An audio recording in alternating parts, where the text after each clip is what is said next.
The snow did not fall like normal snow anymore. In Midgard, during Fimbulwinter, it fell with weight. It fell with patience. It stacked on dead trees and broken roofs. It filled footprints fast, like the world was trying to erase what walked on it. A crack opened in the air above a frozen ridge. It was not a gate like Broke and Sindri made. It was not the Bifrost. It looked like space had been torn by a giant hand, and the world behind it was black and bright at the same time. The crack widened. The sound was not a roar. It was a quiet pressure in the bones, like a storm holding its breath. Something dropped through. A man fell from the tier, tall, lean, dressed like he belonged in a place with warm lights and clean floors. He had white wings that spread wide without effort, like they weighed nothing. His boots touched the ice with a soft tap.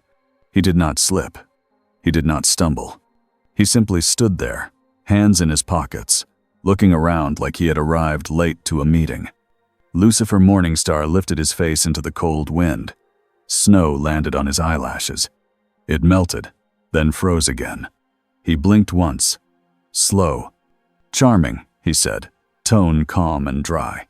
"You people have truly committed to being miserable." The tear above him snapped smaller, like it was trying to shut. It resisted for a second, then sealed with a faint ripple. The sky returned to its gray, heavy look. Lucifer watched the last ripple fade. His eyes narrowed, not with fear, but with interest. He could feel rules here. Old rules, loud rules, rules that wanted everyone to stay inside their lanes. He smiled, small and pleased, like someone had handed him a puzzle.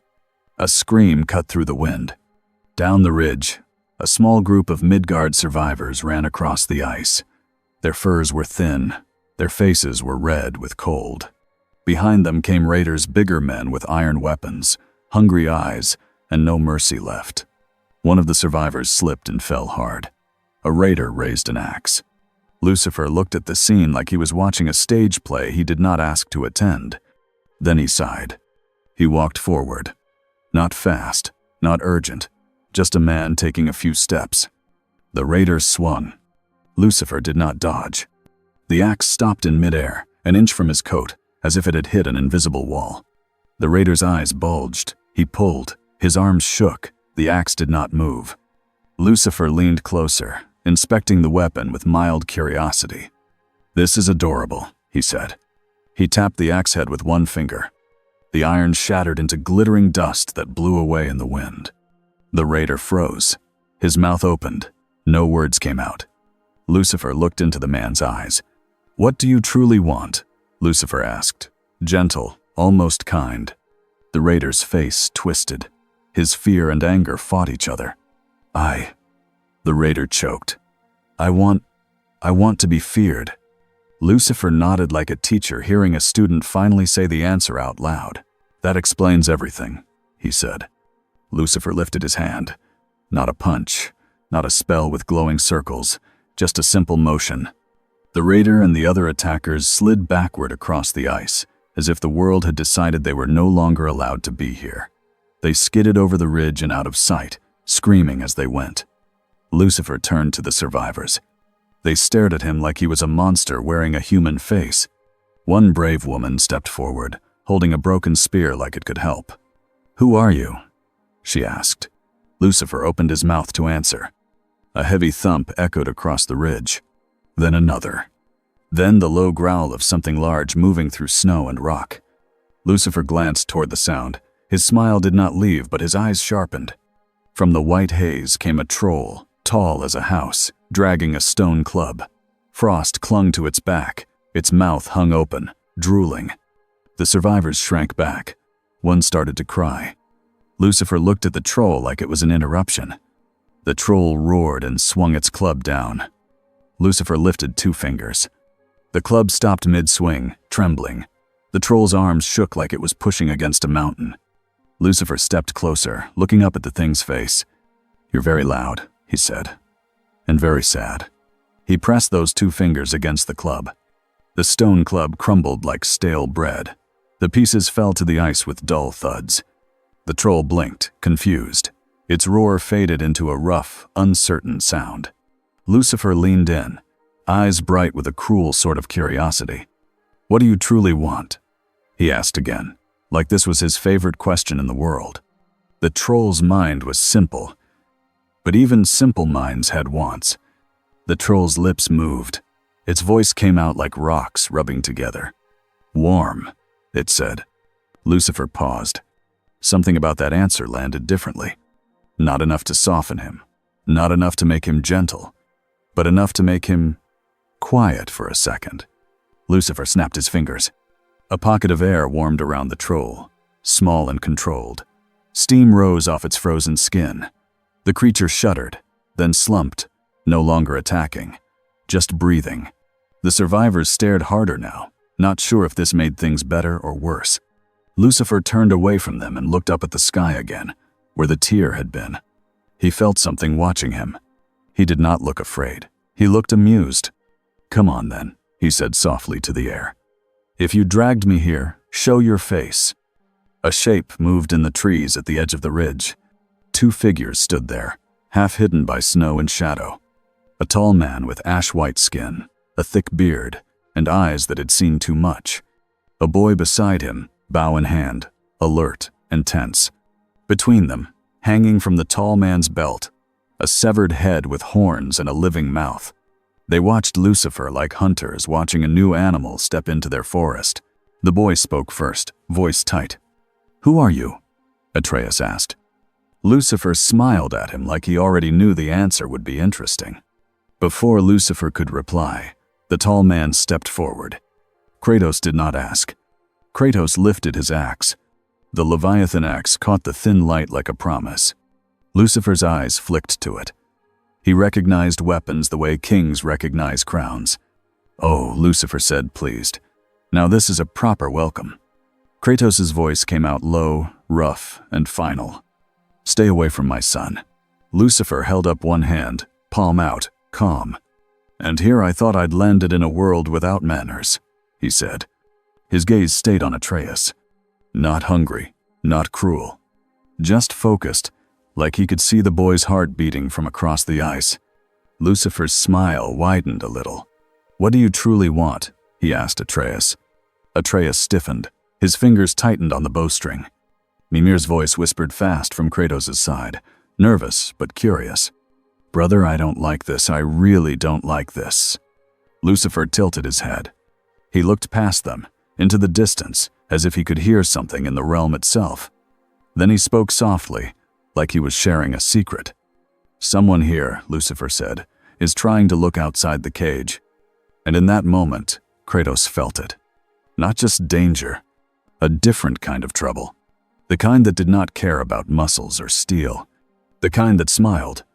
Kratos did not lower the axe. He had met gods who lied, gods who begged, gods who raged. He had met gods who pretended to be kind. This man in the snow looked like none of them. He looked comfortable. That was worse. Lucifer kept his hands visible, not raised in fear, raised like it was polite. His wings were still open, wide and white, catching snow like paper catching ash. Atreus stood just behind Kratos' shoulder. He could feel his father's anger like heat, even in the cold. "Father," Atreus said quietly, "he helped those people." Kratos did not answer. Mimir's eyes set in his head tracked Lucifer up and down. "A winged man appears out of thin air during Fimbulwinter," Mimir muttered. "Aye, that's normal." Lucifer looked at Mimir. "Oh good," he said. "A talking head. This realm has standards after all." Mimir bristled. "Watch your tongue, you." Lucifer's gaze slid back to Kratos. "You're very protective," Lucifer said. "It's almost admirable." Kratos' jaw tightened. "Who are you?" Lucifer considered the question like it was a riddle that bored him. "I'm someone who was not invited," he said, "and someone who does not enjoy being pulled like a hook in a fish." Atreus frowned. "Pulled? You mean someone brought you here?" Lucifer nodded once. "Yes." Kratos' eyes narrowed. "Odin." Lucifer's smile turned sharper. "You already have a name ready." Kratos stepped closer, boots crunching on ice. "If Odin sent you, He didn't, Lucifer said simply. No anger, no panic, just certainty. Kratos studied him. It did not feel like a lie. But Kratos knew better than to trust feelings.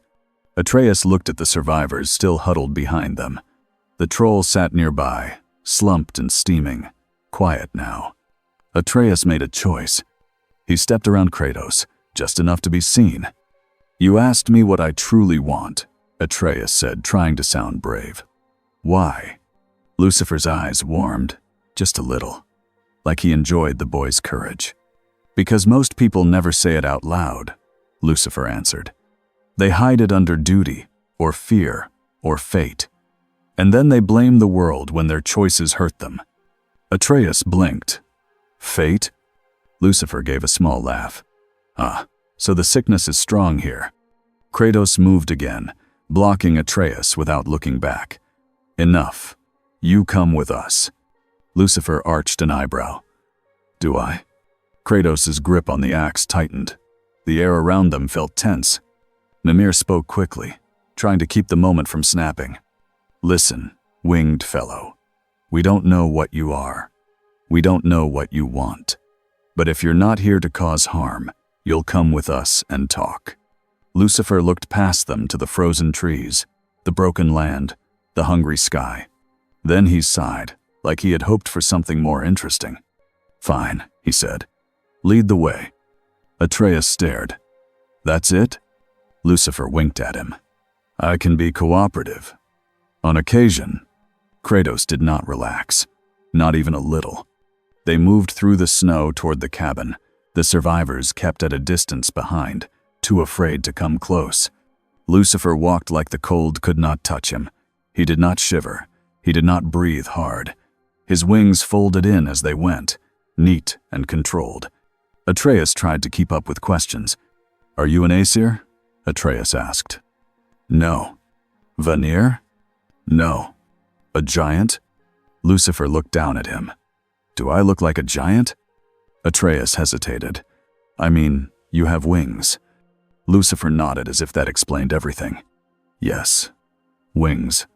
Mimir cleared his throat. And your name? You got one, I assume. Lucifer paused. Kratos felt the pause like a blade. Names mattered. Names were power. Lucifer's mouth curved. I have many, he said. But you may call me Lucifer. Atreus's eyes widened. Mimir went still. Kratos' stare did not change, but something in his mind clicked. A warning. Mimir's voice dropped low. As in, the devil? Lucifer looked almost offended. What a small word for such a big fear. Atreus swallowed. Are you evil? Lucifer's eyes turned thoughtful. I am honest, he said. People confuse that with evil. Kratos opened the cabin door and stepped inside first, scanning the room like a soldier entering a trap. Atreus followed. Mimir's head bumped lightly against Kratos' hip. Lucifer stepped in last, looking around the small cabin with mild interest. He looked at the rough table, the patched walls, the weapons. Then he looked at a quiet corner and frowned. No piano, he said softly, like he had just discovered a crime. Atreus stared. What? Lucifer waved a hand. Never mind. It's not your fault. Kratos turned. Sit. Lucifer sat without argument, posture relaxed, hands folded like a guest at dinner. Kratos did not sit. Kratos paced, slow, controlled. We will test you, Kratos said. Lucifer smiled. Test away. Atreus glanced at Mimir, then back at Lucifer. Why are you here? Lucifer looked at the fire, then at Atreus. I was pulled, he said again. Not by a rope, by a tear. Something opened. Something looked outward. Something wanted more. Mimir leaned in. You mean the realm tear? Lucifer's eyes flicked to him. You know of it. Kratos' voice hardened. Odin has it. Lucifer nodded once, like he had just been handed a map. Then Odin is playing with a door he does not understand, Lucifer said. Atreus leaned forward. Do you know what's on the other side? Lucifer's smile returned, slow. I know what doors are for, he said, And I know the type of man who stares at one too long. Kratos stopped pacing. You will not go to Asgard. Lucifer looked up at him, amused. You give orders easily for someone in a wooden box. Kratos stepped closer, towering. You will not bring Odin here. Lucifer nodded. Fair. And you will not touch my son. Lucifer's eyes flicked to Atreus, then back to Kratos. I have not, Lucifer said, and I won't. Not unless he asks. Atreus blinked. Asks what? Lucifer's smile sharpened. That's the important part, isn't it? Mimir cut in fast. Right. We're not doing that. Kratos' eyes narrowed. What are you? Lucifer leaned back, finally letting a hint of boredom show. You want a simple label, he said. God, monster, demon, friend, enemy. He leaned forward slightly. I am older than your arguments, Lucifer said, and I do not belong to your pantheon. Atreus' voice softened. Then, where do you belong? Lucifer's gaze drifted for a second, like he was thinking of a place far away. Somewhere that is not here, he said. Kratos watched him. He did not sense grief. Not exactly. He sensed something colder. Freedom. Or the loss of it. Atreus tried a different approach. What do you truly want? Atreus asked, repeating Lucifer's own question. Lucifer blinked. Then he laughed once, surprised. Clever boy, he said. Atreus held his gaze. Answer. Lucifer's smile faded into something more honest. I want, Lucifer said slowly, to not be owned. The cabin went quiet. Even the fire sounded smaller. Kratos felt that answer land. He knew what it meant to be owned. He had worn chains. He had been used. That did not make Lucifer safe, but it made him understandable. Mimir spoke carefully. Right. So you're not here to join Odin? Lucifer scoffed. I would rather eat my own wings. Atreus looked relieved, then remembered where he was and who he was talking to. He tried not to show it. Kratos stayed hard. Words mean nothing. Lucifer nodded, almost approving. Good, he said. A man who learns. Atreus asked, How strong are you? Mimir hissed, Lad. Lucifer's eyes lit up like Atreus had offered him a game. How strong do you need me to be? Lucifer asked. Kratos' answer was immediate. Strong enough to kill gods. Lucifer smiled. Oh, he said. That's your hobby. Kratos did not flinch. If needed. Lucifer's gaze held Kratos's for a long second. Then he looked away, bored again. This realm is full of men who say, if needed, Lucifer said. Usually they mean when convenient. Atreus bristled. My father. Kratos lifted a hand. Atreus stopped. Kratos spoke to Lucifer. You will stay here. You will be watched. Lucifer looked around the cabin. He pointed at Mimir with a small nod. Will he watch me all night? He seems the gossip type. Mimir snapped. I am the smartest man alive. Head, Lucifer corrected. Atreus tried not to laugh. He failed. A small snort escaped. Kratos shot him a look. Atreus went quiet, cheeks red. Lucifer noticed. His smile turned soft just for a second. A knock hit the door. Kratos moved fast, axe in hand. He opened it a crack. Freya stood outside, fur cloak up, eyes sharp. She looked past Kratos into the cabin and froze when she saw Lucifer. Her body stiffened. Her hand hovered near her magic. Who is that? Freya demanded. Lucifer stood, polite, like he was greeting a queen. Hello, he said. You look like someone who has been hurt by men who promise fate. Freya's eyes narrowed. Don't speak to me like you know me. Lucifer tilted his head. I don't, he said. Not yet. Kratos stepped between them. He appeared from a tear. Freya's eyes flicked to Kratos. What tear? Mimir answered, voice uneasy. A crack in the realm. Like the realm tear, but different. Freya's face tightened. Odin. Lucifer smiled at the name. Ah, he said, the one who thinks knowledge is the same as wisdom. Freya studied Lucifer's wings. Her voice lowered. You are not Aesir. No, Lucifer said. Not Vanir. No. Freya's eyes hardened. Then you are trouble. Lucifer bowed his head slightly. That is often true, he admitted. Freya turned to Kratos. You cannot keep him here. Kratos' voice was flat. He is already here.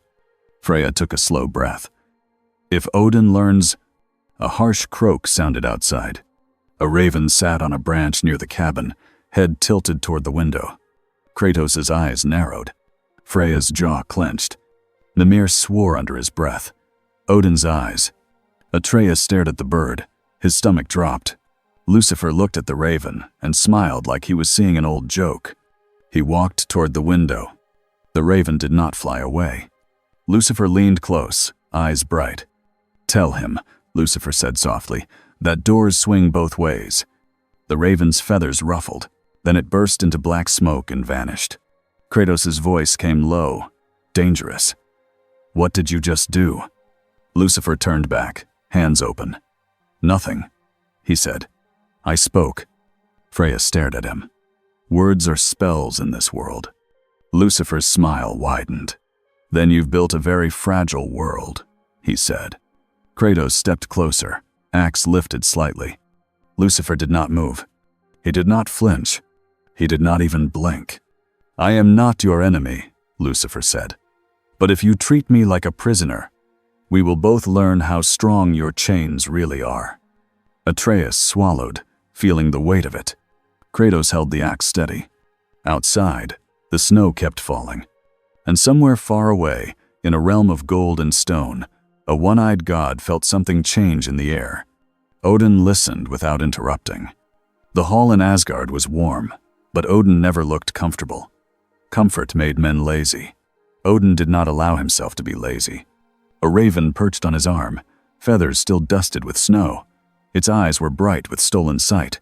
Heimdall stood nearby, arms crossed, a smug smile on his face like he already knew how the story would end. Thor leaned against a pillar, huge and bored, fingers tapping on Mjolnir like he was itching to smash something. Odin's raven croaked in its harsh voice, repeating what it had seen and heard. A tear in Midgard, a winged man, a casual breaking of weapons, a question asked twice that made strong men shake. Then the raven spoke the last line.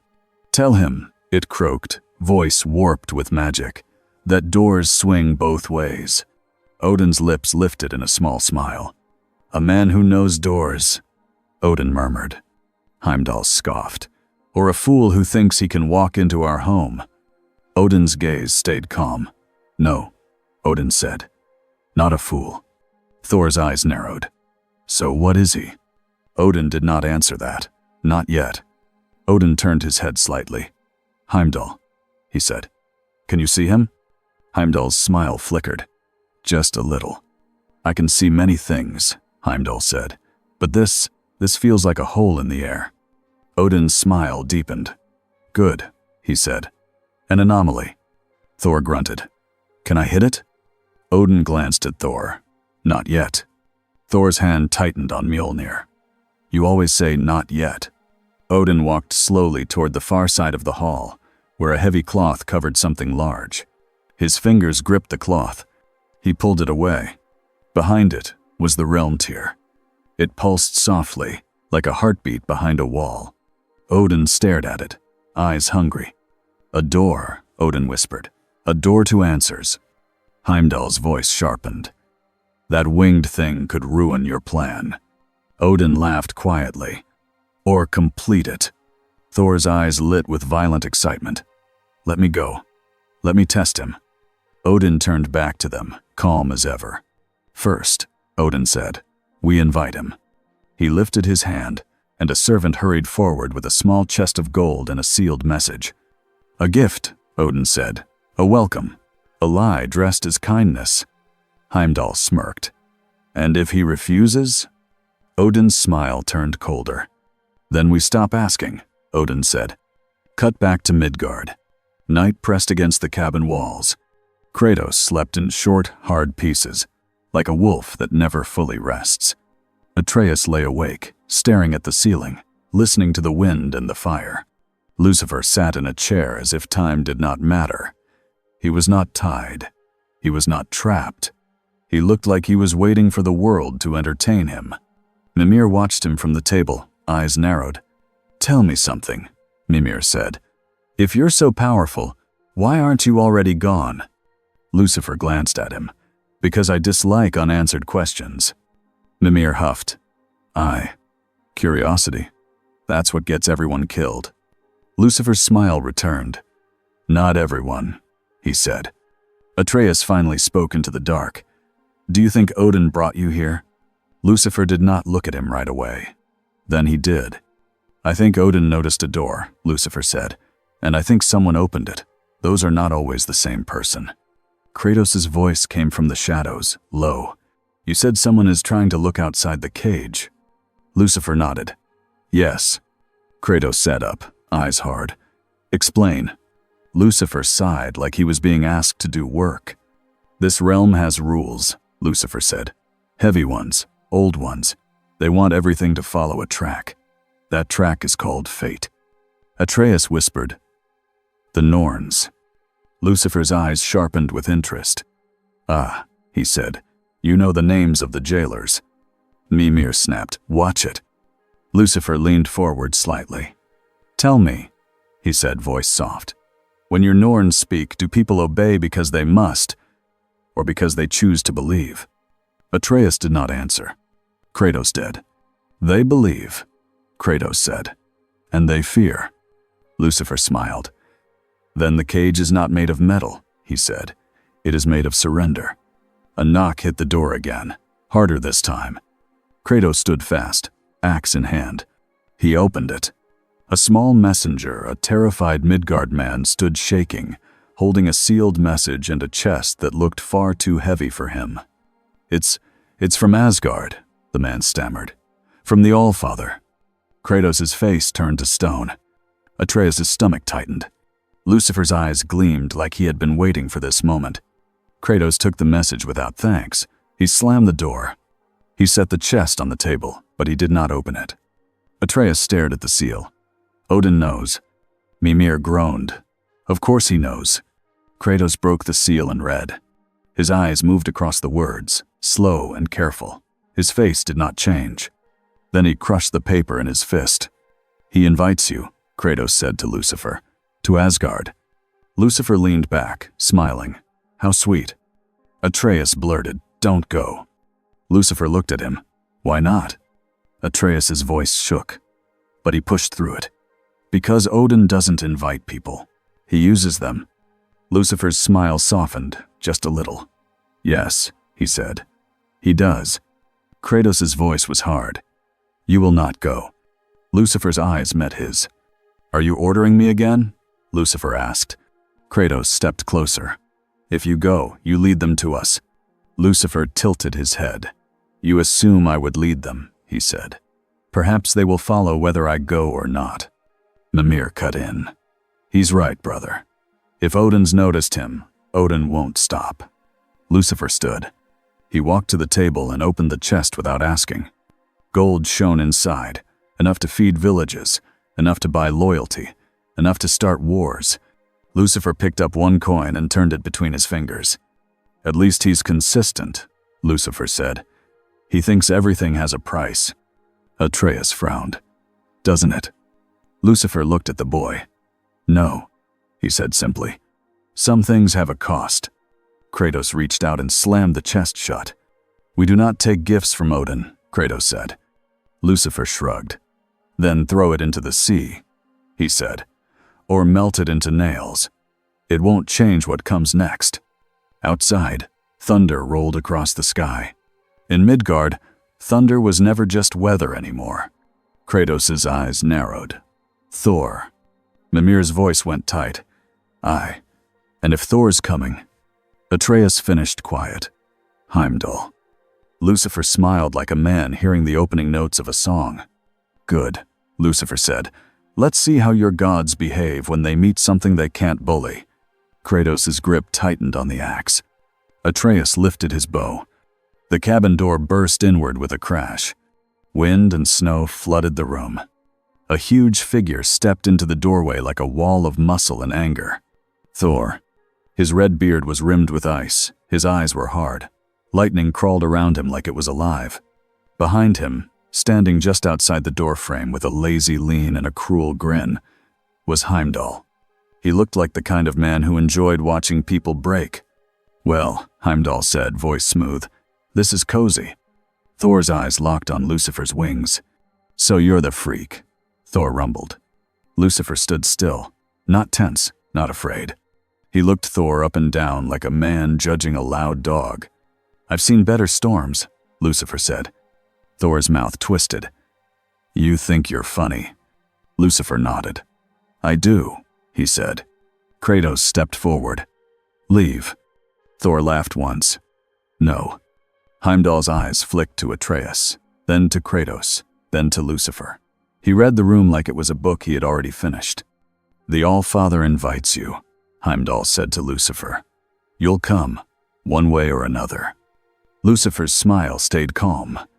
"Invites?" he repeated. "That's what you call this?"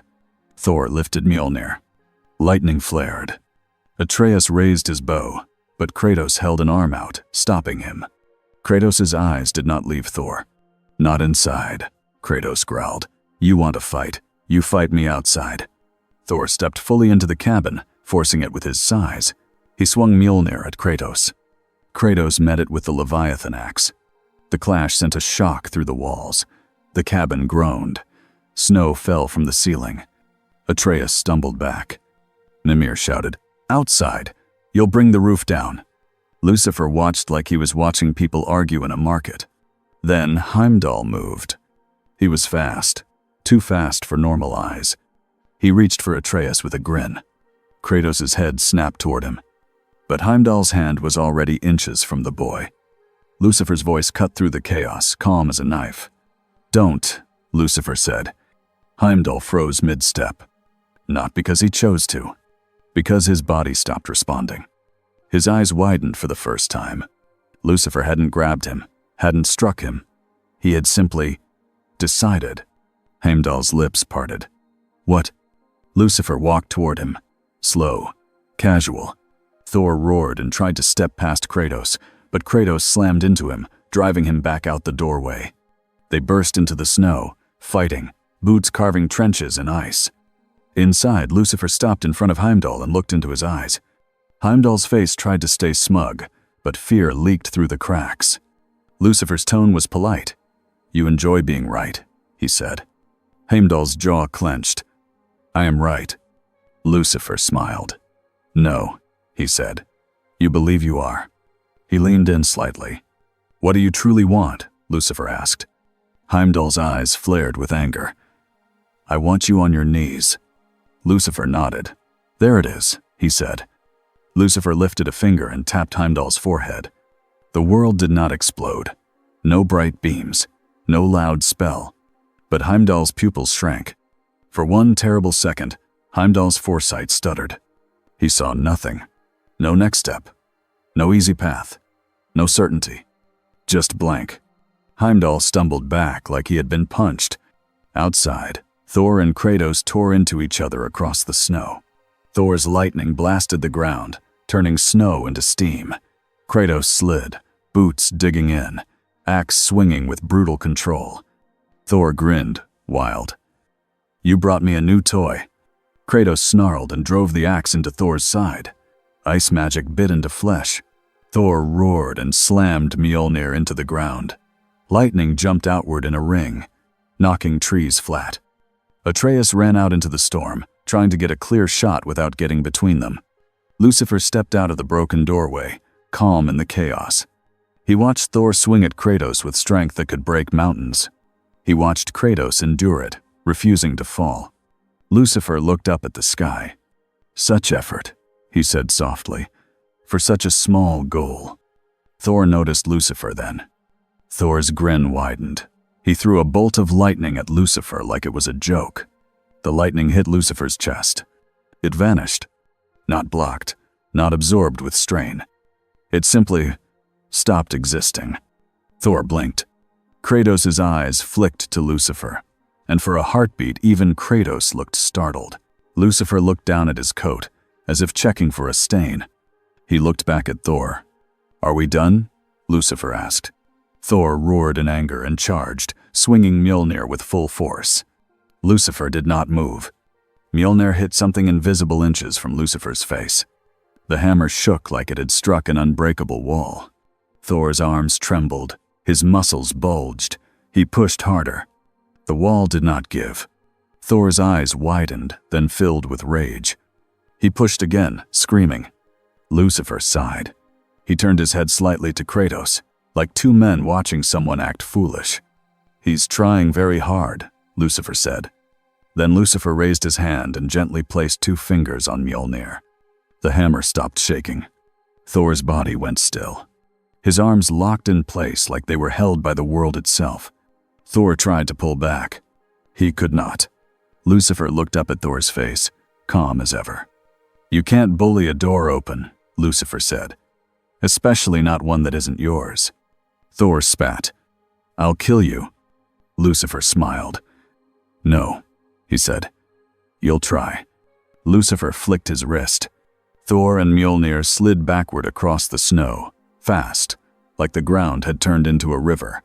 Thor dug in with his boots, carving deep lines, but he kept sliding. He crashed into a boulder, cracking it. Before Thor could stand, Kratos was on him, axe raised. Atreus shouted, "Father!" Kratos froze for a fraction of a second. A choice. Lucifer's voice carried easy over the wind. "He won't learn if you kill him," Lucifer said, almost bored. "He'll just become a story." Kratos' eyes burned. He wanted to end threats. That had always been his way. But he could feel it. Odin's plan behind this. Odin wanted bodies. Odin wanted grief. Odin wanted rage to steer. Kratos lowered the axe, just slightly. Thor laughed, blood on his teeth. "You're weak." Kratos slammed the butt of the axe into Thor's jaw instead. Hard, controlled, enough to drop him into the snow. Heimdall, recovering his smug face like armor, backed away. His eyes stayed locked on Lucifer now. Not Atreus. He spoke, voice tight. "What are you?" Lucifer's smile returned, bright and cruel. "A problem," Lucifer said. Heimdall's lips curled. "The All-Father will take you." Lucifer stepped closer. Heimdall flinched, just a little, and hated himself for it. Lucifer leaned near Heimdall's ear. "Go tell Odin," Lucifer whispered, soft as snow, "that the moment he tries to make me a tool, I will show him what happens to men who build cages." Heimdall's eyes narrowed. "You think you scare me?" Lucifer's voice stayed gentle. "No," he said. "I think you scare yourself." Heimdall vanished in a flash of Bifrost light, retreating before Lucifer could do anything worse to his pride. A beat later, Thor's body crackled with lightning as he forced himself up, shaking off the snow like a bear. He glared at Kratos, then at Lucifer. Thor's chest rose and fell like a furnace. He wanted to keep fighting, but for the first time, Thor looked uncertain. Not weak, just unsure what violence could solve. Thor spat into the snow. "This isn't over," he growled. Lucifer nodded. "No," he agreed. "It's barely started." Thor slammed Mjolnir into the air. Bifrost light flared. He vanished. Silence returned in pieces. Wind, snow, the crackle of distant thunder fading. Atreus ran to Kratos, checking him, hands shaking. Kratos pushed him behind his body again out of habit, scanning the dark trees. Mimir's voice came out strained. "Well, that could have been worse." Freya appeared at the edge of the clearing, eyes hard. She looked at Lucifer like he was a storm that had learned to speak. "You didn't kill them," she said, as if testing him. Lucifer shrugged. "I'm not here for sport," he said. Kratos turned to Lucifer, eyes cold. "You could have ended it faster." Lucifer met his gaze. "Yes," he said. And then Odin would have used the ending. Kratos' jaw clenched. He hated that the winged man might be right. Lucifer looked at Atreus. Atreus held his gaze, trying not to show fear. Lucifer's smile softened. "You're brave," Lucifer said. "That will get you hurt." Atreus swallowed. So is being afraid. Lucifer laughed once, genuinely amused. Good, he said. A boy who answers without hiding. Then Lucifer looked toward the distant sky, toward where Asgard sat beyond sight and beyond normal travel. His eyes grew sharp again. Now, Lucifer said softly, the real games begin. In Asgard, Odin listened to Heimdall's report with the same calm he used for everything, even bad news. Heimdall's voice was sharper than usual. His pride had a crack in it. He stopped me, Heimdall said, with a word. Thor stood nearby, jaw tight, eyes burning. He erased my lightning, Thor growled. Like it was nothing. Odin's fingers tapped the arm of his throne. A door that doesn't answer to force, Odin murmured. He stood and walked toward the realm tier. The tier pulsed, quiet and steady, like it didn't care who watched it. Odin stared into it, hunger in his eye. He came through the wrong crack, Odin said, but he is here now. He turned back to his sons and his watcher. We don't push him like a beast, Odin said. We guide him like a key. Heimdall frowned. He won't bend. Odin smiled. Everything bends, Odin said, if you know where to press. He placed his hand near the realm tier, feeling its pull. Then he whispered, voice almost loving. Open, Odin said. The realm tier shivered. And somewhere, far away in Midgard, Lucifer felt the realm tighten around a single idea. A door was being forced. Not with a hammer. With a plan. Lucifer's smile returned in the snow. Finally, he murmured, someone who wants something interesting. Morning came like a bad habit. The sky was still gray. The snow still fell. The air still tasted like metal and old smoke. Kratos stood outside the cabin with the axe in his hands. He did not swing it. He just held it, feeling its weight, feeling the truth in it. A weapon did not lie. A weapon did not smile. Behind him, Atreus moved quietly, gathering arrows, checking straps, pretending his hands were not shaking. The fight had ended, but Kratos' body had not accepted that yet. His shoulders stayed tight. His eyes kept scanning the trees. Because Odin's tricks did not stop when the thunder stopped. Freya stood near the edge of the clearing, arms crossed, cloak pulled tight. Her face was tired, but her eyes were sharp.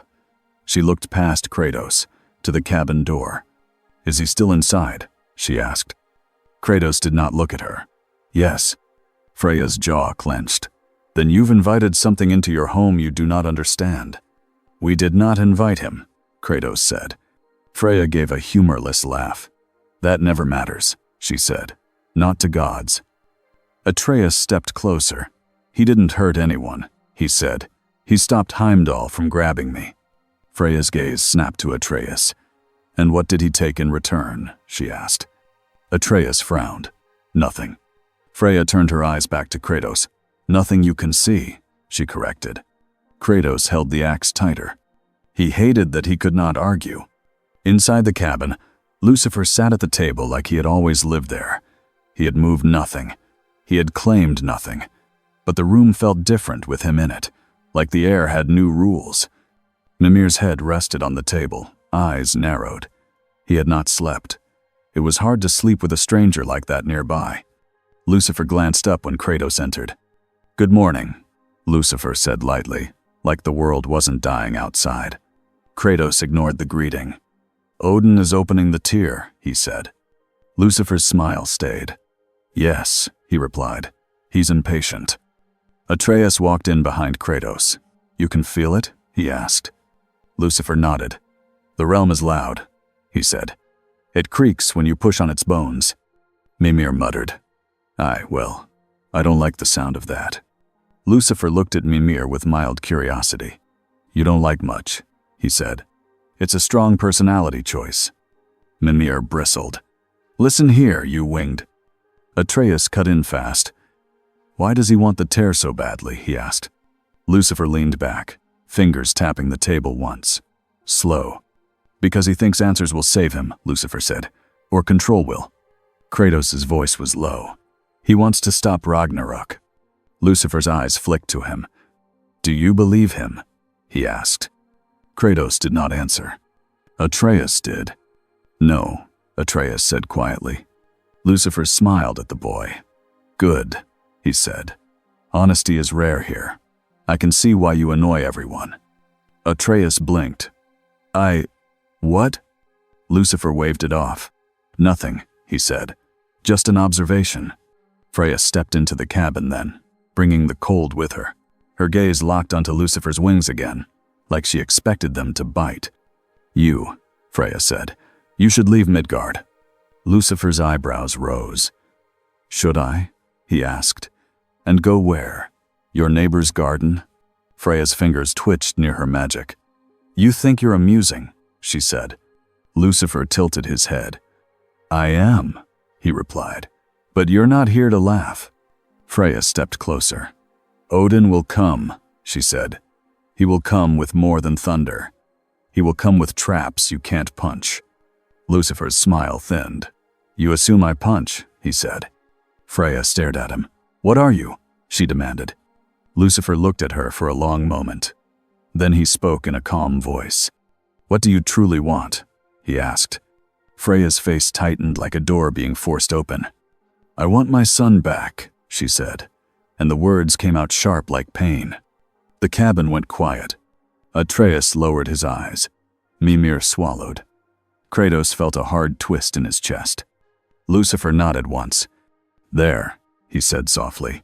Now we're speaking like adults. Freya's eyes glistened with anger. Don't, she warned. Lucifer held her gaze. I didn't say I could fix it, he said. I said I can see it. Freya's jaw shook. She looked away first. Kratos watched the exchange and felt a new kind of unease. Lucifer did not threaten. He did not shout. He did not need to. He pulled truths out of people like pulling splinters out of skin. Atreus spoke carefully. If Odin wants to use you, what will you do? He asked. Lucifer's smile returned, small and dangerous. I won't let him, he said. Kratos' eyes narrowed. How? Lucifer looked at Kratos like the question was simple. I will refuse, he said. Kratos' voice went harder. Refusing doesn't stop Odin. Lucifer's eyes sharpened. No, he agreed. It doesn't. That's why we must do more than refuse. Atreus leaned in. What more? He asked. Lucifer's gaze drifted, like he was listening to something far away. Then he said almost casually, You have Norns, yes? Freya stiffened. Don't speak of them like they're your pets, she snapped. Lucifer looked at her. Are they? He asked. Freya glared. They are not gods, she said. They are worse. Mimir grimaced. Hey, they don't fight you. They tell you who you are, and then watch you bleed. Lucifer's smile widened. Excellent, he said. I'd like to meet them. Kratos stepped forward. No. Lucifer looked at him. Why? He asked. Because they will use you, Kratos said. Lucifer's eyes gleamed. Let them try, he said. Atreus felt a spark of excitement and fear at the same time. The Norns were not a story for him. He had seen what prophecy did to people. He had seen how it made even strong men act like puppets. But part of him wanted answers too. Why do you want to meet them? Atreus asked. Lucifer answered without hesitation. Because this realm is sick with fate, he said, and I want to see who keeps feeding it. Freya's voice went cold. You think you can change them, she said. Lucifer shrugged. I think I can annoy them, he said. Sometimes that's enough. Kratos looked at Atreus. He could see his son's eyes. Curious, hungry for meaning. That hunger was dangerous. We are not going, Kratos said. Lucifer sighed. Then Odin wins, he said. Kratos' hand tightened. Explain. Lucifer leaned forward, voice still calm. Odin believes he can use the realm tear to control what comes next, Lucifer said. He believes knowledge can beat fate. He's wrong, but he will still try, and his trying will hurt everyone. Mimir muttered. Aye, that sounds like Odin. Lucifer continued. The Norns are the ones everyone obeys, he said. Not because they have chains, but because people believe them. Freya's eyes narrowed. They don't just speak, she said. They see patterns. They see people. Lucifer nodded. Yes, he said, and I would like to see if their pattern can handle someone who refuses to be part of their story. Atreus swallowed. You think they'll have a prophecy about you? He asked. Lucifer smiled. That's what I'm counting on, he said. Kratos heard the danger in that. Lucifer treated the Norns like a game, but the Norns were not a game. They were a knife. Atreus looked at his father. If we don't go, Atreus said, Odin will keep pushing the tear. He'll keep making things worse. Kratos' eyes hardened. And if we go, he said, we walk into another trap. Freya stepped closer. He's right, she said to Atreus. But you're right too. Atreus blinked. Freya rarely agreed with both sides. Freya looked at Lucifer. If you go to the Norns, you don't bring them to us, she said. You don't stir them up and then hide behind a child. Lucifer's gaze turned to Atreus for 1 second, then back to Freya. I don't hide, he said simply. Freya's jaw tightened. Every god says that, she said. Lucifer's smile returned faint. I'm not your god, he said. Kratos stared at Lucifer, then at the snow outside, then back again. He had survived by controlling what he could, but some things could not be controlled.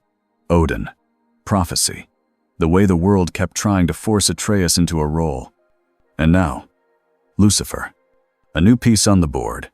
Mimir spoke quietly to Kratos. Brother, he said, if the Norns have something to say about Odin's tear, we should know it. Kratos' voice was a low growl. They will say what they want, he replied. Mimir nodded. Aye, he admitted, but sometimes knowing the knife is coming helps you turn. Kratos looked at Atreus again. Atreus held his gaze, steady. I want to go, Atreus said. Kratos' chest tightened. Why? He asked. Atreus' voice was honest. Because I'm tired of people telling me who I am, he said. Lucifer's eyes softened, almost approving. Freya's expression turned sad for a moment, like she recognized that feeling too well. Kratos held Atreus' stare for a long second. Then he nodded once. We go, Kratos said. Lucifer smiled like he had gotten what he wanted. He stood, dusting off his coat as if he'd been waiting for permission. Wonderful, he said. Kratos' voice was hard. We go on my terms. Lucifer looked at him, amused. Of course, he said. You do love your terms.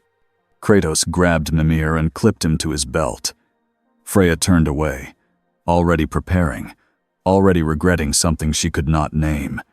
Atreus gathered supplies with fast hands. As they moved, Lucifer walked around the cabin, looking at the bare walls like a man judging a room.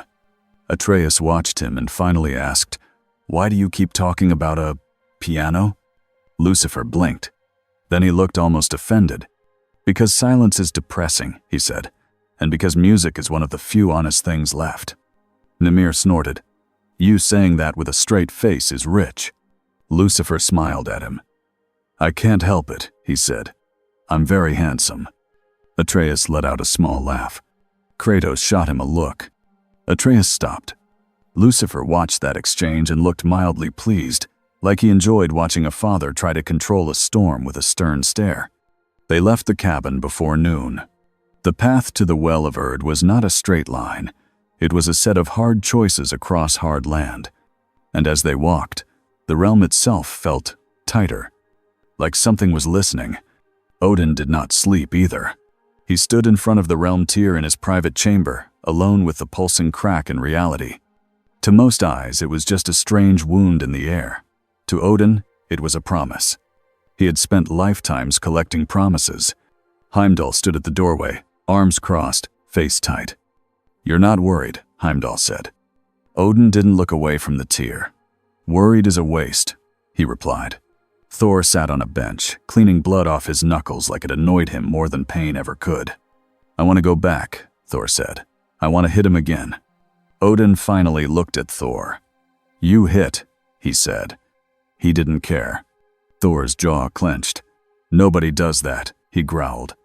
Odin's eye glittered. Someone just did, he said. So we adjust. Heimdall's voice sharpened. He spoke to me, he said. He did something to my sight. Odin smiled softly. Did it scare you, he asked. Heimdall's nostrils flared. No, he lied. Odin's smile didn't change. You don't have to lie to me, he said. I already know. Heimdall's jaw tightened. Odin turned back to the tier and lifted his hand close to it. I need a key, Odin said. A force that doesn't belong to the rules here. Thor stood, interested. Him. Odin nodded. Yes, he said. The winged anomaly. Heimdall frowned. He won't obey. Odin's voice went almost gentle. No one obeys when you ask nicely, he said. They obey when you make disobeying painful. Thor grinned. Now we're talking. Odin's gaze stayed calm. Not brute pain, he corrected. Not first. We use meaning. Heimdall's eyes narrowed. Meaning? Odin stepped away from the tier and moved to a shelf where small objects sat. A carved wooden animal. A broken arrowhead. A piece of old rope. Leverage. Everyone wants something, Odin said. Even gods who pretend they don't. He looked at Heimdall. Find what he wants, Odin said. Heimdall hesitated. He asked people that. Heimdall muttered. He asked what they want. Odin smiled wider, pleased. Yes, he said. He's already playing our game. Thor scoffed. He wants freedom, Thor said. He said it. Odin's smile faded into something colder. Everyone says that, he said. But they mean different things. He looked back at the tier. If he truly wants freedom, Odin said, then I will offer him the biggest door in any realm. Heimdall's voice went quiet. And if he refuses? Odin's eye turned sharp. Then we use the boy, he said. Thor's grin returned. Heimdall's smile came back too, smaller and cruel.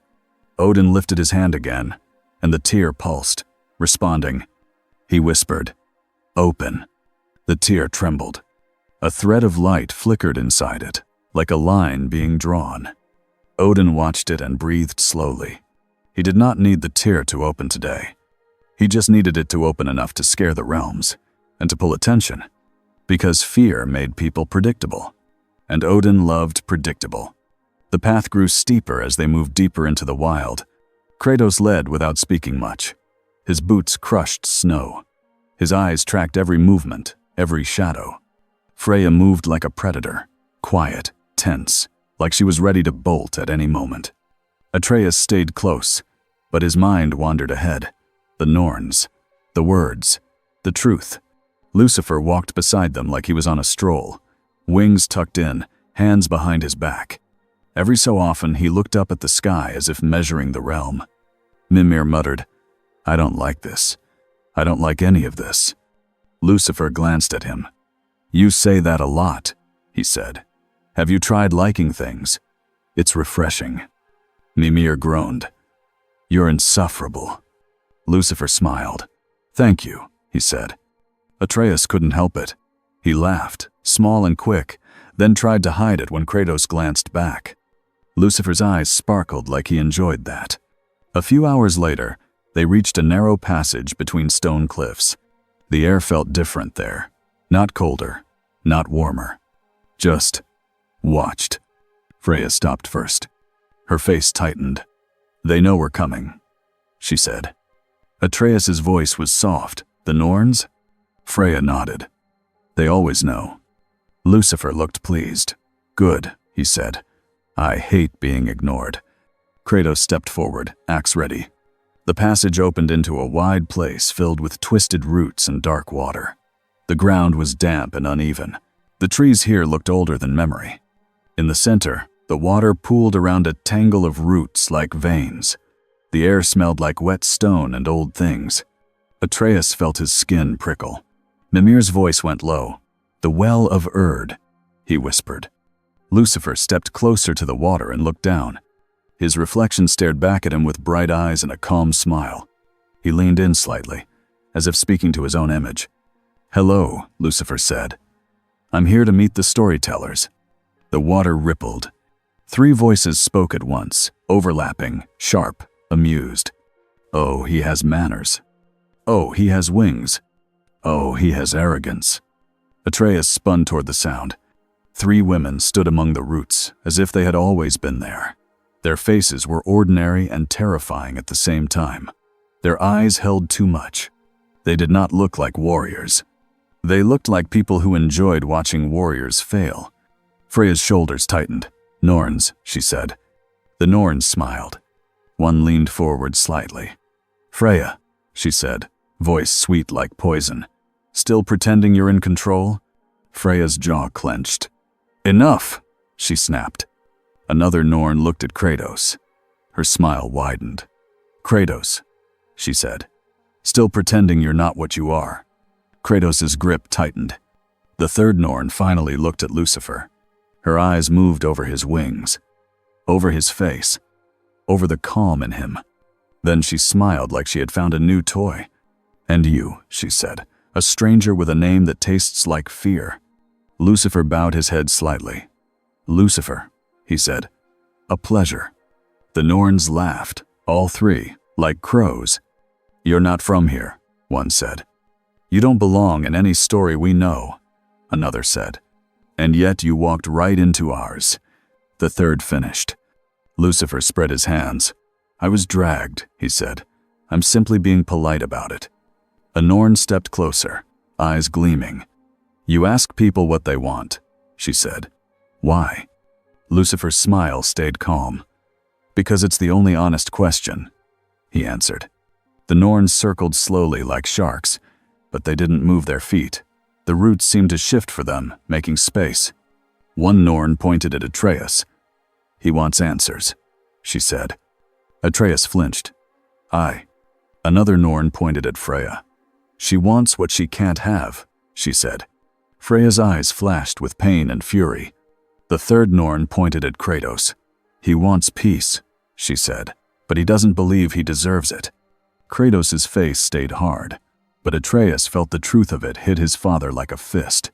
Lucifer watched, and for the first time, his smile faded into something colder. "You do this," Lucifer said. "You cut people open with words and call it wisdom." The Norns' smiles widened. "It works," one said. Lucifer tilted his head. "Does it?" he asked. The Norns didn't answer. They looked at him like they were deciding which part to peel first. One Norn stepped close enough that Atreus wanted to move between them, but Kratos held him back with a single hand. The Norn looked up at Lucifer. "What do you want?" she asked. Lucifer's eyes didn't blink. "Freedom," he said. The Norns laughed again. "Everyone says that," one said. Lucifer's voice stayed smooth. "Most people lie," he said. "I don't." A Norn's smile sharpened. "You think you're outside the cage," she said. "You think you're above us." Lucifer shrugged. "I think you're bored," he said. "And when bored, people can't build. They break." The roots creaked softly. Atreus' heart raced. Freya's fingers curled, ready to fight, though she knew fighting would be useless. Kratos stepped forward. "Why have you called us here?" he demanded. The Norns looked at him and smiled like they liked his anger. "We didn't call you," one said. "You came," another said. "Because you always do," the third said. Atreus frowned. "That doesn't make sense." A Norn looked at him with fake pity. "It does," she said. "You're just young." Lucifer took one step forward, putting himself in the center. "Enough," Lucifer said, voice calm but harder now. "I came for one reason." The Norns tilted their heads together, like birds. "To ask if fate is real," Lucifer said. The Norns smiled like children hearing a joke. A Norn tapped her own temple. "Fate is patterns," she said.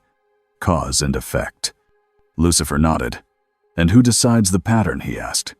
The Norn's eyes glinted. "We observe," one said. "We don't decide," another said. "We tell you what you already are," the third said. Lucifer's smile returned, sharp. "No," he said. "You tell people what they will be, and because they fear you, they obey. That's not observation. That's control." The Norn's smiles faded just a little. Atreus felt a chill that had nothing to do with snow. One Norn's voice turned rough. "You don't like being named," she said. Lucifer's eyes narrowed. "I don't like being owned," he replied. The Norns moved at once.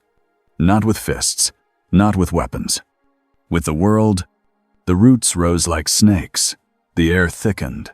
The sound of the well changed, becoming deeper, like a throat clearing. Atreus blinked and the place shifted. The well was still there, but the light was different. And suddenly, Atreus saw it. A memory. He was back on a path with his mother, Faye, her hand on his shoulder, her voice warm. Atreus's throat tightened. He reached for her. But the scene froze, like a picture. A voice whispered, "You will lose everyone you love." Atreus staggered, eyes wide. "Stop," he gasped. He heard Kratos grunt nearby. He turned and saw his father caught in his own memory, standing over a body, hands bloody, face twisted with rage. Kratos' jaw clenched so hard it looked like it might crack. Freya stood frozen too, staring at a moment that made her face crumble Baldur's final breath. Atreus' heart hammered. This wasn't a vision of the future. It was a weapon made of the past. Atreus looked for Lucifer. Lucifer stood in the center of it all, completely still. The memory around him tried to form, tried to grab him, but it didn't stick. A scene flickered, wings burning. A bright place. A fall. Lucifer's eyes narrowed, and the vision shattered like glass. The well steadied. The roots lowered. Atreus gasped like he'd been underwater. The Norns watched Lucifer now, less amused. One Norn spoke, voice sharp. "Interesting," she said. "You resist." Lucifer's voice was quiet and cold. "I refuse," he corrected. Another Norn stepped closer. "Everyone has a story," she said. "Even you." Lucifer's smile returned, but it wasn't playful anymore. "Then tell it," he said. The Norns' eyes gleamed. They spoke, voices overlapping, like three knives cutting together. "You are the tempter. You are the breaker. You are the ending that calls itself freedom." Lucifer's wings twitched once. For the first time, Atreus saw a flash of real anger on Lucifer's face. Not rage like Thor. Not fury like Kratos. A controlled anger, like someone putting a hand on a leash. "You don't get to name me," Lucifer said softly. One Norn smiled, cruel again. "We already did," she said. "And you'll prove us right." Lucifer took a step forward.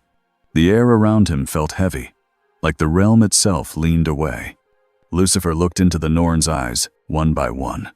Then he asked the question again, but this time it landed like a hammer. "What do you truly want?" Lucifer asked. The Norns froze. Atreus felt it. The shift. Like the question wasn't just a question anymore. The first Norn's smile twitched. "We want," she started.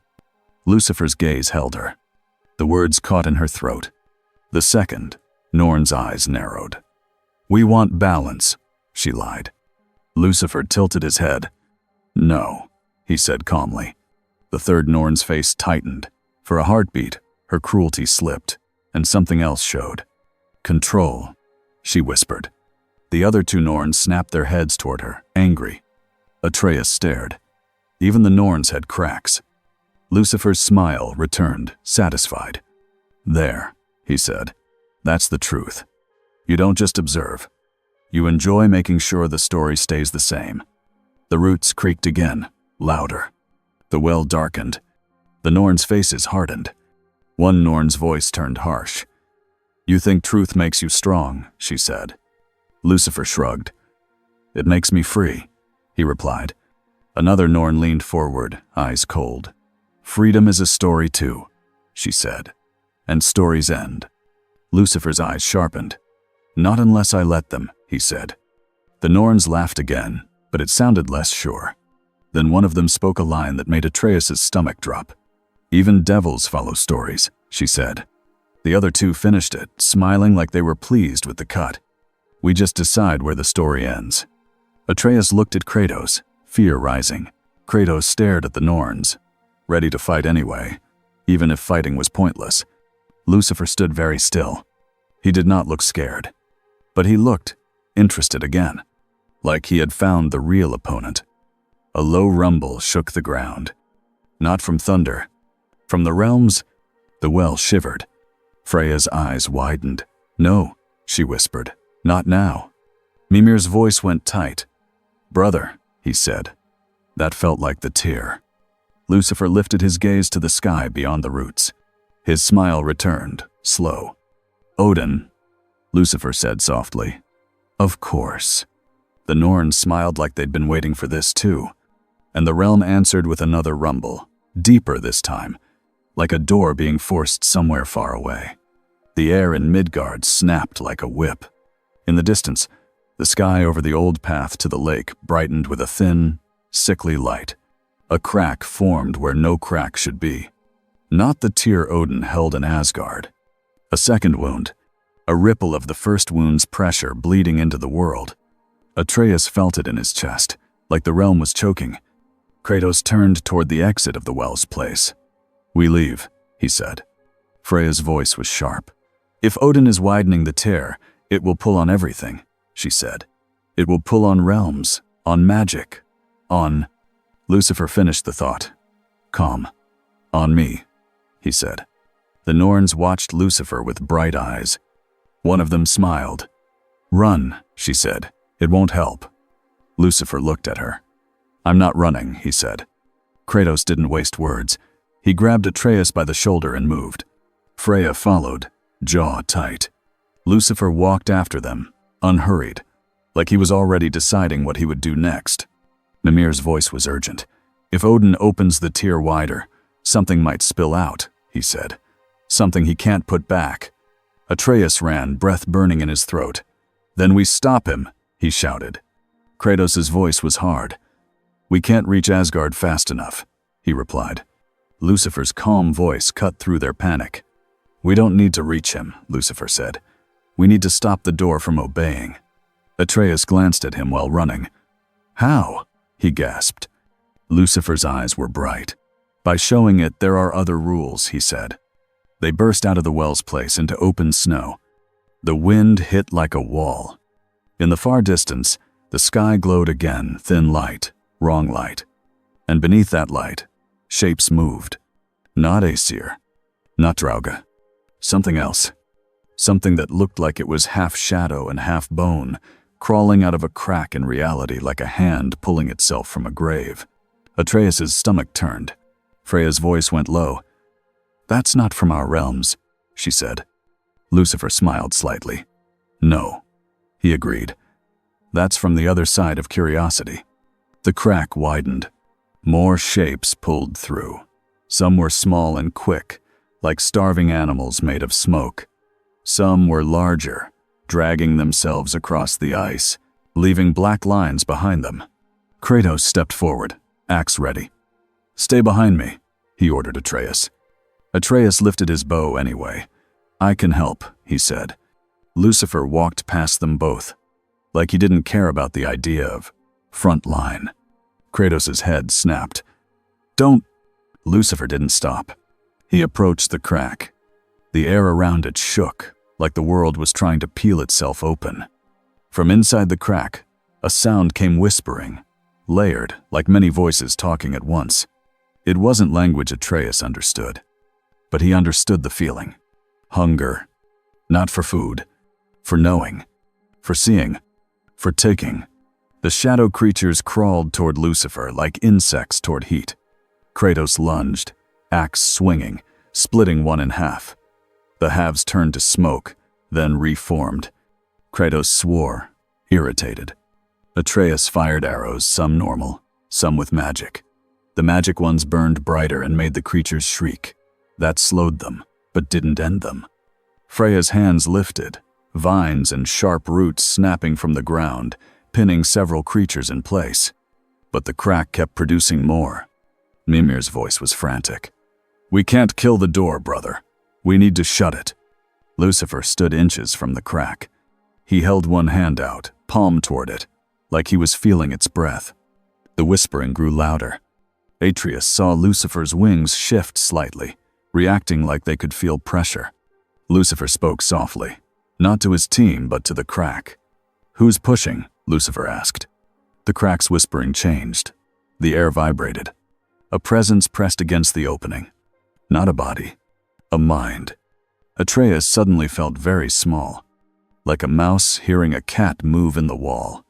Lucifer smiled like he'd been waiting for this. "I don't like cages," Lucifer said to the presence, "but I dislike thieves even more." The presence pushed harder. The crack widened another inch. The sky above flickered.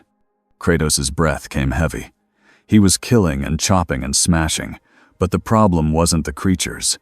It was the wound that kept birthing them. Atreus shouted, "Lucifer, do something." Lucifer didn't look back. He raised his other hand. Then he did something that made Freya's eyes widen and made Mimir go silent. Lucifer spoke a single sentence, calm as a promise. "This door is not yours," Lucifer said. The crack shuddered. Atreus saw the edge of it ripple like skin. The presence inside resisted, pushing like a fist. Lucifer's voice stayed gentle. "And it is not Odin's either," he added. The crack trembled harder. The shadow creatures froze, as if their strings had been pulled tight. Kratos used the moment to smash several with a heavy swing, sending smoke spinning. Freya's vines tightened, crushing others into nothing. But the crack still fought. Lucifer's eyes narrowed. He leaned closer, speaking like he was negotiating. "You want to see outside," Lucifer said. "You want to taste a new realm. Fine." Atreus' eyes widened. "What are you doing?" he whispered. Lucifer continued, unbothered. "I'll make a deal," Lucifer said to the presence. "You stop pushing, you stop spilling your pests into this realm, and I'll give you something else." The whispering shifted, curious. Mimir hissed, "No, no, no. Don't bargain with it." Lucifer lifted a finger, silencing him without looking. Freya's eyes flashed. "You can't," she warned. "That's how it wins." Lucifer finally glanced back at Freya. His smile was calm. "It already wins if it gets a foothold," he said. "I'm offering it a different toy." Freya's face tightened. "You're offering it yourself." Lucifer shrugged. "I'm offering it my attention," he corrected. He turned back to the crack and spoke clearly. "You want knowledge," Lucifer said. "So here's my offer." The air around Lucifer grew heavy. The snow stopped falling for a heartbeat, like the realm paused. Lucifer's eyes brightened with a sharp, old light. "I will show you a truth," Lucifer said. "A single truth from a world you've never touched." Atreus felt his skin prickle. He realized Lucifer wasn't bluffing. The whispering surged, hungry. Lucifer's voice stayed steady. "But you will take it and leave," he said. "You will close this crack behind you. You will not return through Midgard." The presence pressed against the edge again, testing. Lucifer smiled. "And if you refuse," he said softly, "I will close it myself and make sure you forget the shape of this realm." The whispering hesitated. Atreus stared, stunned. Lucifer was not fighting with strength. He was fighting with certainty. The crack shuddered again. Then the whispering softened, like agreement. Lucifer nodded once, satisfied. "Good," he said. Lucifer lifted his hand and pressed his palm against the air right in front of the crack.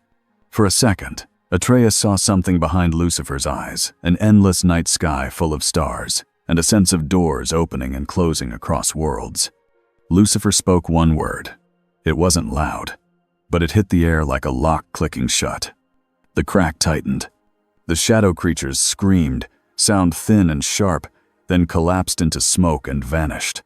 The crack shrank, fighting, trembling. Lucifer's wings flared slightly as he pushed back, calm but firm. The crack snapped closed. The wrong light in the sky died. Snow started falling again.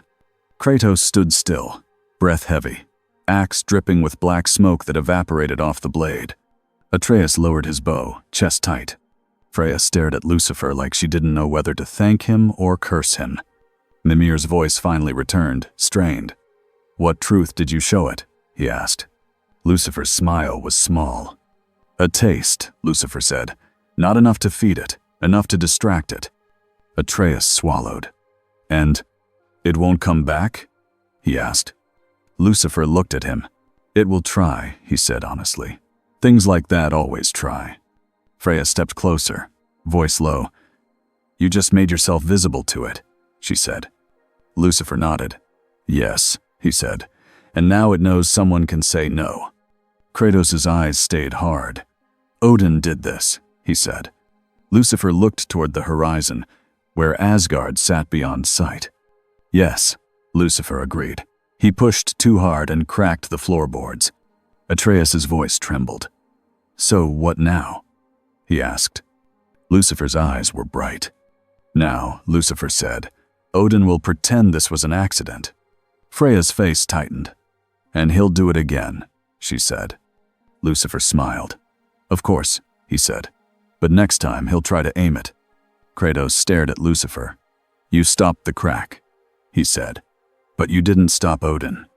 Lucifer's smile faded into something colder. I'm not finished, Lucifer said. Mimir's voice was wary. What are you planning? Lucifer turned back toward the path they'd come from, toward the Well of Erd, toward the Norns. I'm going to remove the most useful lie in this realm, Lucifer said. Atreus frowned. What lie? He asked. Lucifer looked at him with calm certainty. The lie that fate is law, Lucifer said. They returned to the Well of Erd. The roots seemed to watch them as they entered again. The Norns were still there, smiling like they hadn't moved. They looked pleased. One Norn's voice was sweet. Did you enjoy the little spill? She asked. Freya's eyes flashed. You knew, she snapped. The Norns laughed. We know patterns, one said. We know hungry men, another added. We know Odin, the third finished. Lucifer stepped forward. His coat was clean, his face was calm, but his eyes were sharper now. You let it happen, Lucifer said. The Norns shrugged like it was nothing. One crack, a Norn said. One taste. Lucifer nodded slowly. And then you blame fate, he said. The Norns' smiles widened. Lucifer took another step forward. His wings shifted slightly behind him, not threatening but present. I asked what you want, Lucifer said. You answered. The Norn's eyes narrowed. Lucifer's smile returned, thin. And that means you can change, Lucifer said. The Norns laughed loudly. One Norn leaned in. Change? She repeated. People don't change. Lucifer tilted his head. I disagree, he said. He turned his gaze to Kratos. What do you truly want? Lucifer asked. Kratos' jaw clenched. Enough, he growled. Lucifer didn't flinch. Answer, he said. Kratos' eyes burned. He looked like he wanted to throw the axe at Lucifer's face. But Atreus watched him. Freya watched him. Even the Norns watched him, hungry for the moment. Kratos' voice came out low, rough. I want my son safe, Kratos said. The Norns smiled. Lucifer nodded. Good, he said. That's real. Then Lucifer looked at Atreus. What do you truly want? Lucifer asked. Atreus swallowed. I want to choose my own path, Atreus said. The Norn's smiles sharpened. Lucifer nodded again. Good, he said. Then Lucifer looked at Freya. Freya's face tightened. Lucifer didn't even need to ask. Freya's voice came out like a wound. I want it to stop hurting, she said. Silence fell for a heartbeat. Lucifer's expression softened just a little. Then he looked back at the Norns. You see, Lucifer said. 3 wants, 3 choices. Not one of them is fate. One Norn's face hardened. They will fail, she said. They always fail. Lucifer's eyes sharpened. Only if you keep telling them they will, he said. The roots creaked again, louder. The well rippled. The Norns' voices overlapped, harsh now. You think you can break the pattern? You think you can be the exception? You think you can stand outside the story? Lucifer smiled, bright and cold. Yes, Lucifer said. He stepped closer until he was inches from the well. Then he did something that made Atreus' breath catch. He reached down and touched the water. The well reacted like it had been struck. Ripples raced outward, fast. The roots shuddered. The air tightened around them. Mimir's voice went frantic. Brother, I don't think that's wise. Lucifer didn't look up. I didn't come for wisdom, he said. I came for truth. The Norn's eyes widened a fraction. One Norn hissed, "Don't." Lucifer looked up at them, calm. Fate, Lucifer said, is a story told by cowards who want to avoid responsibility. The Norn's smiles turned into grimaces. Lucifer's voice stayed even. And if you truly only observe, he continued, then you won't mind when people stop listening. Atreus felt the realm lean in, like everything was holding its breath again. One Norn's voice cut sharp. If they stop listening, she said, they die. Lucifer nodded. Yes, he said, sometimes. Kratos' eyes narrowed. What are you doing? He demanded. Lucifer didn't look away from the Norns. I'm giving them permission, Lucifer said, to be afraid and still choose.